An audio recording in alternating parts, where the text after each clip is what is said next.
संपूर्ण स्वास्थ्य का विज्ञान आयुर्वेद, आयुर्वेद का दर्शन, आयुर्वेद का सिद्धांत, आयुर्वेद के विविध गूढ़ रहस्यों का प्रकाशन। इन रहस्यों के साथ में हम हैं आपके बीच में। हमने पहले बहुत सारी बातों की, बहुत सारी चीज़ों की चर्चाएं करी। आज हम एक विशेष बात को लेकर के आपके सामने उपस्थित हैं। आज हम बात करने वाले हैं कि चिकित्सा का कार्य है कि हमारे जो शरीर के अंदर जितने भी जो धातु हैं उनको सम करना, या जितने भी जो विकार हैं उन कर्मों को जो है उसको समन करना। यानी कि महर्षि चरक कहते हैं, या भी क्रियाभिर्जायन्ते शरीरे धातवः समा या सा चिकित्सा विकाराणाम कर्म तद भीषजाम स्मृतम। यानी कि हमारे को दो काम करने हैं कि पहले हमारे जो धातु हैं उनको हमको सम करना है, और जो विकार आ गए हैं, जो उसको दूर करने वाले काम है हमको वो करना है। तो विरुद्ध आहार से विकार कैसे आते हैं, हम बार बार इसकी चर्चा कर रहे हैं। बार बार हमने अनेक तरह से आपको समझाया है। आज हम थोड़े अलग तरह से, ऋषियों ने एक ही बात को अलग अलग तरह से, अलग अलग ढंग से हम लोग समझ सकें, हम जान सकें, इस तरह से उन्होंने बताया है।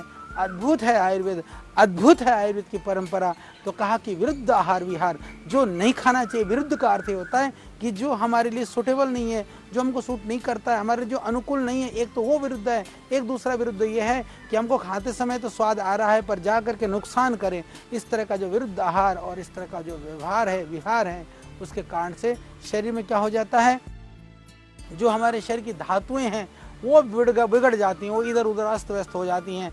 और कई बार बाहर की जो चोट लग जाती हैं, या बाहर से कभी बैक्टीरिया वायरस का अटैक हो जाता है, तो भी शरीर जो है रोगी हो जाता है, हम बीमार हो जाते हैं, गड़बड़ हो जाती हैं।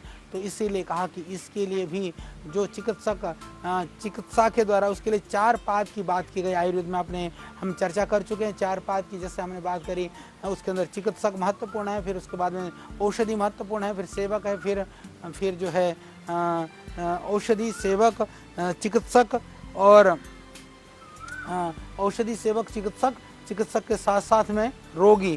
क्योंकि औषधि किसको खानी खिलानी है, रोगी को खिलाना है, और फिर चिकित्सक किसकी सेवा करेगा, रोगी की करेगा। तो इस तरह से जो 4 पाद जो है इसको बहुत ही महत्वपूर्ण माना गया है आयुर्वेद के अंदर।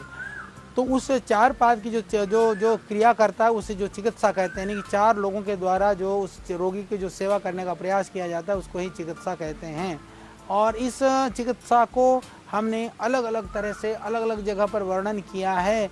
एक स्थान पर आयुर्वेद के अंदर बहुत ही विशेष रूप से बात की गई है। इस चिकित्सा को 3 तरह की चिकित्सा मानी गई है। यानी कि धातुओं को सम करने के लिए, विकारों को दूर करने के लिए, रोगी को ठीक करने के लिए। जैसे हमने त्रय उपस्तंभ की बात करी थी कि 3 उपस्तंभ है, 3 पिलर्स हैं। इसी तरह से ये चिकित्सा के ये 3 एक तरह से हम पाद कह सकते हैं, या इनको आश्रय कह सकते हैं। यानी ये चिकित्सा के जो है ना ये 3 आश्रय हैं। यानी 3 आश्रयों का जो आश्रित हो जाता है, कोई व्यक्ति इन 3 आश्रयों पर आश्रित हो जाता है। जब हम परेशान होते हैं तो कहा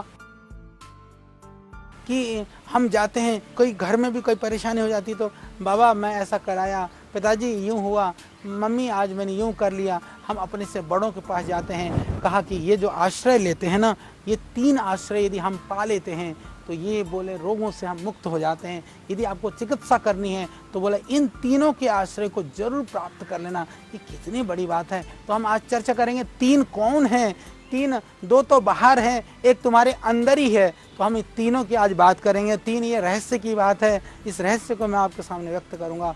सबसे पहला रहस्य है, उसको कहा गया कि दैव व्यापाश्रय। यानी कि सबसे पहले देवों पर आश्रित हो जाओ। यानी कि जो देव हैं, देव कौन हैं, जो वो उनको देव माना गया है कि ये जो प्रकृति है, प्रकृति को हमारे यहाँ देव कहा गया है।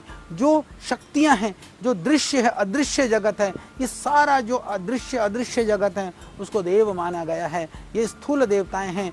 हवा हमारे लिए देव है, पानी देव है, जल देव है। और इसी तरह से जो सूक्ष्म शक्तियाँ हैं जिनके द्वारा हमारे को ताकत मिलती है, ऊर्जा मिलती है, शक्ति मिलती है, ज्ञात अज्ञात जो शक्तियों का जो स्रोत है उस सब को देव माना गया है। उस देव का हम आश्रय को प्राप्त करें, यानी कि हम संकल्प ले लें कि मैं अपनी प्रकृति को खराब नहीं होने दूंगा, मैं जल को प्रदूषित नहीं होने दूंगा, मैं इस ये जितने भी वृक्ष हैं, लताएं हैं, वनस्पतियाँ हैं, औषधियाँ हैं, इनका मैं संरक्षण करूंगा, मैं जो है हवा को प्रदूषित नहीं होने दूंगा।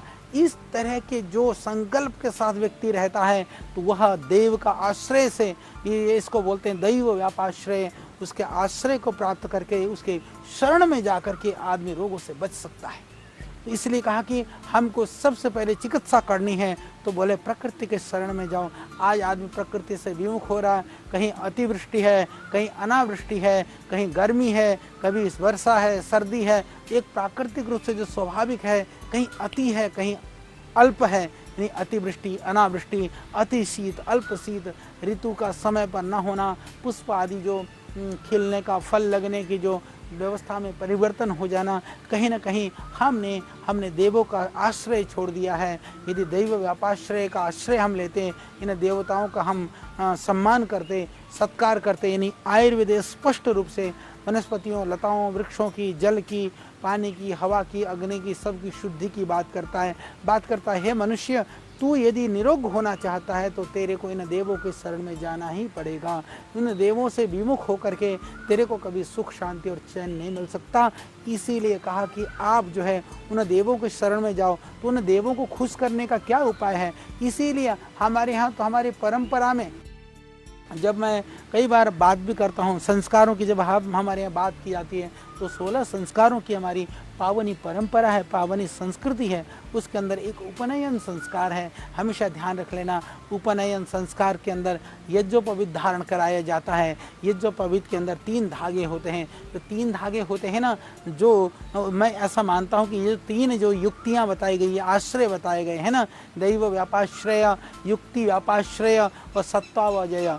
सत्तावजय में आप कहेंगे कि यह आश्रय तो नहीं, ये स्वयं पर आश्रित होने का नाम है सत्तावजय, यानी कि हम मन को जीतें, यानी कि मन पर आश्रित न होकर के मन तुम पर आश्रित हो जाए, उसको सत्तावजय कहा गया है। इस तरह से जो 3 आश्रय को पाने के लिए हमारे यहाँ 3 ऋण के रूप में जो हमारी भारतीय संस्कृति और परंपरा में चर्चा की गई है। जैसे मैं बात करूँ पितृऋण, देव ऋण, पितृऋण और जो है ऋषि ऋण है। तो जो पहला जो देव ऋण है परमात्मा से लेकर के प्रकृति के अंदर जितने भी लाभकारी, जितने भी जिनों की वजह से हमारा जीवन चलता है, उसको देव ऋण कहा गया। फिर ऋषि ऋण, युक्ति व्यापाश्रय, जिन्होंने हमको सब कुछ सिखाया, युक्ति भक्ति मुक्ति जिन्होंने बताया है, उन ऋषियों का आश्रय लेना, उन ऋषियों की बात को मानना। सत्तावजय को मैं यदि पितृ ऋण से जोड़ूं तो निश्चित रूप से मन को काबू में करना, क्या काम हमको करना है, क्या नहीं करना है,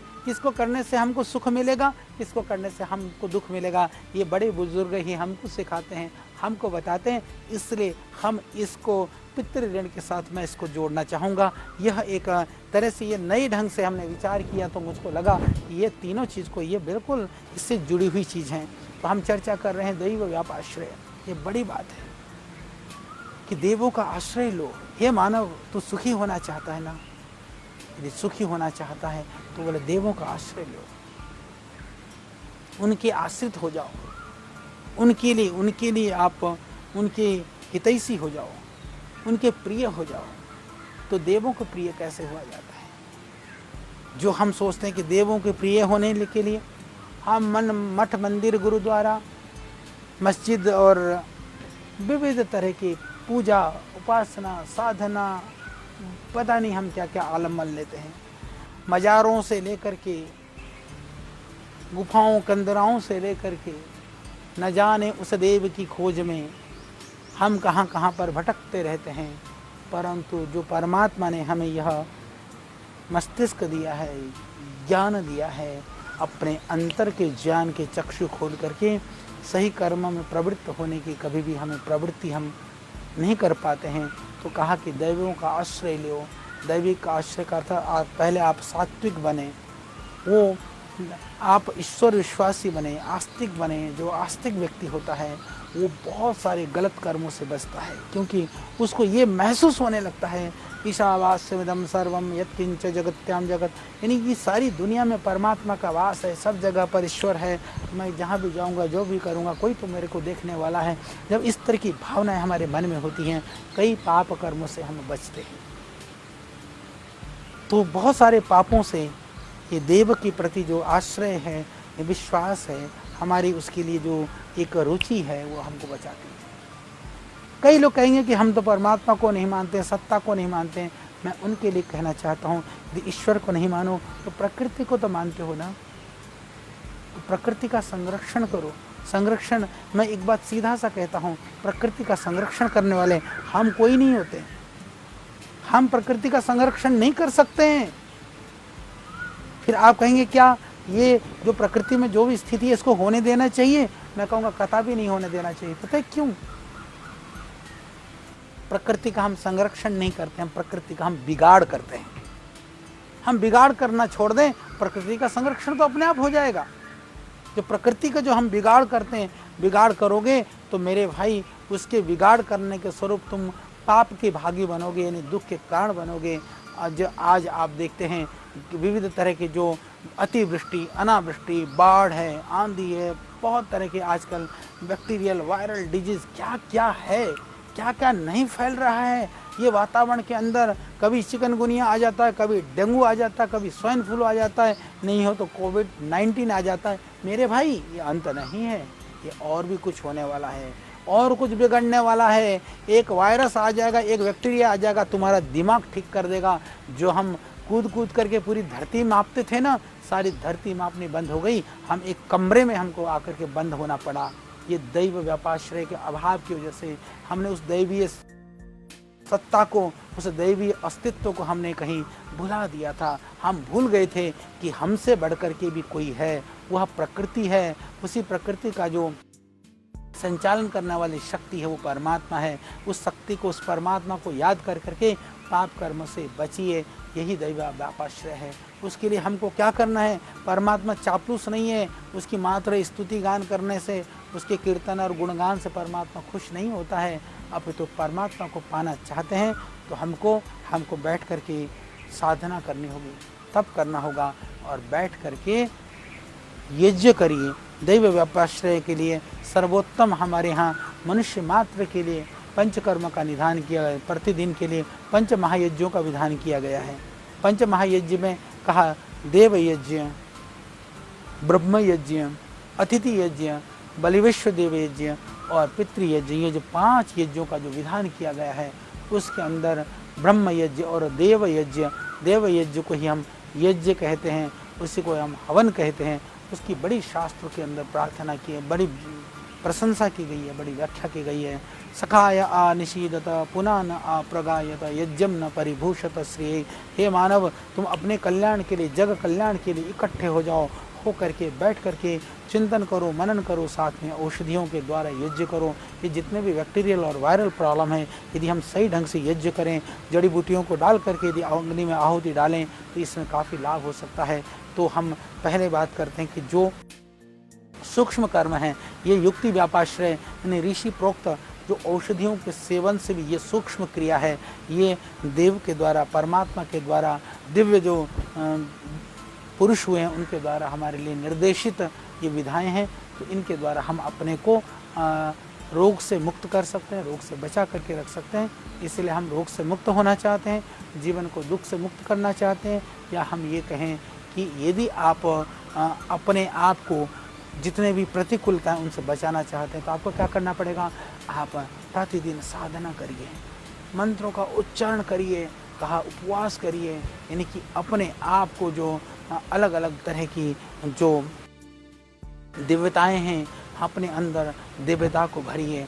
बैठ करके ये आत्मदा बलदा यस्य विश्वोपासते प्रार्थनाएं करिए। वो आत्मज्ञान का देने वाला, शरीर ज्ञान का देने वाला वो परमात्मा है। मैं कहीं ऐसी गलती ना कर लूँ कि मेरे शरीर बल को, मेरे आत्मबल को, मेरे मनोबल को छीन ले। तो परमात्मा से प्रार्थना करो कि मेरी शक्ति को और बढ़ाओ, मेरी शक्ति को मत छीनो, जिससे कि मैं गलत काम ना करूं, तो हम किसी भी गलत काम में प्रवृत्त न हों। इसी को दैव व्यापाश्रय कहा है। तो दूसरे नंबर पर कहा युक्ति व्यापाश्रय। युक्ति के द्वारा, युक्ति क्या है? युक्ति एक तो जो हम करेंगे वह युक्ति है, दूसरी युक्ति वह है जो हमको सिखाया गया है। हमारे ऋषियों ने, हमारे पूर्वजों ने, हमारे जितने भी महापुरुष थे, जितने भी हमारे शास्त्र हैं, साहित्य हैं, वही तो युक्ति है, वही तो कार्य है जो हमको करना चाहिए। इसी को हम, जैसे मैंने दैव व्यापाश्रय को मैंने जोड़ा देव ऋण से, युक्ति व्यापाश्रय को आप समझ सकते हैं यह ऋषि ऋण है जिन लोगों ने हमको सिखाया है। इतनी बातें हमने करी है आपके सामने। हमने कहा कैसे होते हैं वात पित्त कफ, कैसे होते हैं ये सप्त धातुएं, कैसे होते हैं रस रक्त मेद मज्जा अस्थि आदि जो रस हैं, कैसे होते हैं ये ऋतुएं, इनका प्रभाव क्या होता है, स्वस्थ वृत्त। हमने कितनी चर्चाएं आपके सामने इस बार की आयुर्वेद को लेकर के। ये किसने बताया? ये हमने नहीं बताया। आपको लगेगा, आप कहेंगे आचार्य जी ये तो आपने बताया।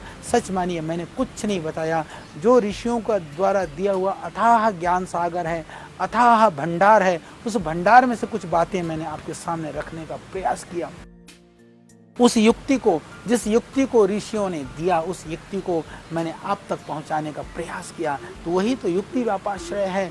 जिन्होंने युक्ति दिया, उस युक्ति का आश्रय लेकर के हम रोगों से मुक्त हो रहे हैं। यानी सारी आयुर्वेद की जो चिकित्सा की जो विधा है ना, ये इस युक्ति व्यापाश्रय के अंतर्गत ही आ जाता है। यानी कि हम जितनी भी तरह की जो औषधियों का सेवन कर रहे हैं, हम वात पित्त कफ दोषों की स्थितियों का, उनकी समन की बात कर रहे हैं, या हम आहार की बात कर रहे हैं, हम षड रस की बात कर रहे हैं कि किस रस के साथ कौन सा महाभूत जुड़ा हुआ है, किस रस को लेने से कौन सा वात पित्त कफ आदि दोषों का समन किया जा सकता है। तो ध्यान रख लेना कि युक्ति व्यापाश्रय ऋषियों ने जो कहा है उसके मार्ग पर चलना, उस मार्ग से विरुद्ध मार्ग पर नहीं चलना, इनको बातों को मानना, उसको सत्य मानना, क्योंकि उन्होंने बहुत सारे अनुभव के द्वारा, बहुत सारे तप के द्वारा उसको पाया है। इसीलिए हमको उस तप युक्त बातों को जानने के लिए उन शास्त्रों का अध्ययन करना, उनका स्वाध्याय करना, स्वाध्याय करके जो जाने उसका आश्रय लेना, उसको कभी भी मत छोड़ना। जिस दिन भी छोड़ोगे उस दिन समझ लेना कि आप पाप के भागी हो जाएंगे। पाप का अर्थ क्या है? पाप का मतलब दुख के भागी हो जाओगे।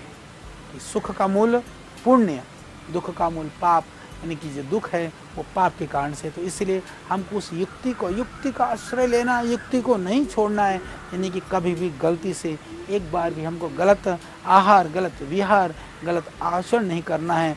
अर्थात हमको सूझबूझ से चलना है, सूझबूझ से करना है, सूझबूझ से खाना है, सूझबूझ से रहना है, सूझबूझ साथ में है। तो युक्ति आपके पास है तो फिर आपको डरने की, भयभीत होने की कोई बात नहीं है। इसी को युक्ति व्यापाश्रय कहा गया। तो यदि हम उस युक्ति का पालन करते हैं तो आपको उसके लिए क्या करना होगा? स्वाध्यायशील बनना होगा, ऋषियों के ग्रंथों को पढ़ना होगा, आयुर्वेद की बेसिक सिद्धांत को जानना होगा, किसके साथ क्या खाना है, क्या कब खाना है, कैसे खाना है, ये हमको समझना होगा। समझिए, यदि हम इसको समझ लेते हैं तो ये एक बहुत बड़ा विज्ञान है। ये जो जितना भी जो दिनचर्या है, आहारचर्या है, ऋतुचर्या है, कब कितना व्यायाम करें, कैसे व्यायाम करें, किस तरह से हम सारी क्रियाओं को करें, ये सारी बात को आपको जानना होगा।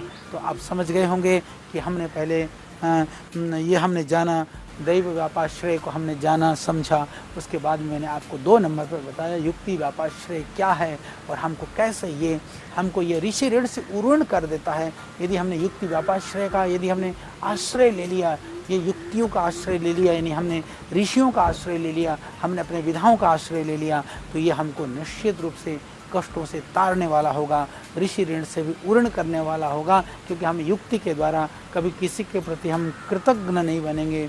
युक्ति के द्वारा, युक्ति हमको कृतज्ञ बनाता है, युक्ति हमको कृतज्ञ नहीं बनाता है। तो इसी को ही, इसी पूरी सूझबूझ की योजना को, व्यवस्था को, इसी को युक्ति व्यापाश्रय कहा गया। इसी को युक्ति व्यापाश्रय चिकित्सा कही गई। पहले दैव व्यापाश्रय चिकित्सा की हमने बात करी, अब हम बात कर रहे हैं युक्ति व्यापाश्रय चिकित्सा हो गई। तीसरे नंबर पर कहा सत्वावजय। सत्वावजय का अर्थ है कि हमको जो सत्व है, जो मन है, उस पर विजय पाएँ। तो ये इससे बढ़कर के यह एक तरह से स्वयं में सत्वावजय है, स्व में स्थित होने का, या स्व व्यापाश्रय है। एक तरह से सत्वावजय को हम स्व व्यापाश्रय भी कह सकते हैं कि स्वयं में स्थित हो जाओ, स्वयं में स्थित हो जाओ। पर ये जो मन है ना, अपने में कहाँ स्थिर होने देता है। ये मन अहितकर विचारों में घूमता रहता है, ये सारे संसारों का भ्रमण करता रहता है। भ्रमण करते करते करते हमको घुमाता रहता है, घुमाता रहता है। हम फिर विकारों में ग्रसित हो जाते हैं, रोगों से ग्रसित हो जाते हैं। फिर भी ये नहीं मन मानता है, इसको करने से तनाव होगा, इसको करने से बीमारी होगी, इसको करने से बर्बाद होगा, फिर भी बर्बादी के काम करता रहता है। मानव जब पता है फिर भी बर्बादी का काम करेगा तो तेरे को कौन बचाएगा। इसलिए ऋषि कहते हैं सत्तावजय, थोड़ा सा मन पे काबू भी कर ले, थोड़ा सा कंट्रोल कर ले। तूने दुनिया के नॉलेज को बहुत इकट्ठा कर लिया, कहीं तू अपने विषय में भी तो थोड़ा बहुत जान ले, थोड़ा सा मन को संभाल ले। यही तो बात है, यही सत्तावजय है। मन के निग्रह को, मन को समझेंगे। ये कौन समझाएगा? तुम्हारे बड़े बुजुर्ग, तुम्हारे घर के आसपास के जो लोग हैं वो हमको ये सारी चीज़ सिखाएंगे, बताएंगे। इसीलिए मैंने इसको पितृ ऋण से जोड़ा। जो पितृभक्त है, जो मातृभक्त है, जो बड़ों की आज्ञा का पालन करने वाला होता है, वो ज़्यादा विचलित नहीं होता है, वो ज़्यादा दुर्गुणी नहीं होता है। क्योंकि भय से, डर से भी चाहे वो सत्वगुण का पालन करता है, वो मन के पीछे नहीं दौड़ता है। वो अपने परिवार का, अपने कुल वंश का, खानदान का ख्याल रखता है। वो अपने आगे पीछे का ध्यान रखता है। ध्यान रखेगा तो विकारों में ग्रसित नहीं होगा। विकारों में ग्रसित नहीं होगा तो वो सत्तावजय जो आश्रय है वह उसको प्राप्त कर सकेगा। इस तरह से मैं ये कह सकता हूँ, ये सत्तावजय जो चिकित्सा है, इसके द्वारा व्यक्ति जो है अपने मन और इंद्रियों को संयम के द्वारा जितने भी अहितकर विषय हैं उनसे आसक्ति को छोड़ करके जो है आहार विहार का उचित सेवन कर करके वो रोग मुक्त हो जाता है और सदा स्वस्थ रहता है। तो ये मैंने आपको समझाने का प्रयास किया कि किस तरह से तीन चीज़ों के आलम्बन को लेकर के हो सकता है। बहुत सारी बातें हैं, बहुत सारी चीज़ें हैं जो हमने आपको बताई, वो याद न रहे, पर इतना तो आप याद ही तो रख सकते हैं। यहाँ दैव व्यापाश्रय है, यहाँ पर युक्ति व्यापाश्रय है, यहाँ पर सत्तावजय है। ये तीन चीज़ तो आप याद रख ही लो। सत्तावजय है, आप अपने मन को थोड़ा सा, मन के पीछे नहीं, हमने कहा ना ये मन अपार शक्ति का भंडार है, अथाह शक्ति का भंडार है। आप इसको समझो, इसको नहीं समझोगे तो मन तुमको भटकाता रहेगा। इसकी शक्ति को पकड़ करके और शक्ति को जान करके आप स्वस्थ हो सकते हैं, अगर आप रोग मुक्त हो सकते हैं। इतना ही नहीं, दुनिया में बड़े से बड़े कार्य का संपादन आप कर सकते हैं। तो निश्चित रूप से आपने कुछ ग्रहण किया होगा। तो आज हम इतने में ही विराम लेते हैं। आपको मेरा नमस्ते, प्रणाम। कल फिर अगली कड़ी में और जानकारी के साथ में हम होंगे आपके बीच में। तब तक के लिए आप मुझे दीजिए विदा।